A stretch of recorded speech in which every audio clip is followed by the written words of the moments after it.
Hello বন্ধুরা, দেখো আজকে আবার আমি নিয়ে এসেছি একটা প্রসাদ, যেটা জগন্নাথ ধাম থেকে এসছে প্রসাদ। এই প্রসাদটা আমার বাড়িতে আমি বসে পেলাম। বলো তো কে দিয়ে গেল, কেন দিল, তোমাদের এই বিষয়ে বলবো। কিন্তু আগে দেখো প্রসাদটার প্যাকেটটা।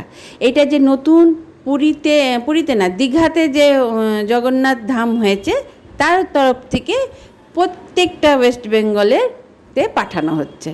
তো সেইটাতেই আমি পেয়েছি এই প্রসাদটা। নিশ্চয় তোমাদের কাছেও গেছে, আমার মানে কিছু বন্ধুদের বাড়িতেও গেছে।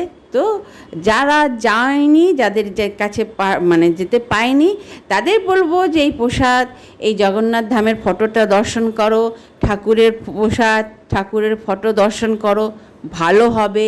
হ্যাঁ, কেননা আমরা তো এখন তো পুরী, আর এখন আবার নতুন দীঘা আছে, এখনও তো ভাবো উল্টো রথ হয়নি, তার মাঝেই আমরা এই প্রসাদটা পেয়ে গেছি। দেখো কি কি দিয়েছে। একটা গজা বলতে পারো, হ্যাঁ গজা দিয়েছে, প্যাকিংটা ভালোই আছে। আর একটা প্যারা দিয়েছে। প্রতিটি বাড়িতে দেওয়া হচ্ছে, আমাদের কাউন্সিলের তরফ থেকে এই প্রসাদটা দেওয়া হয়েছে। তো তোমরাও হয়তো পাবে, আর যারা পেয়েছো বা যারা জানো তারা একটু কমেন্টে জয় জগন্নাথ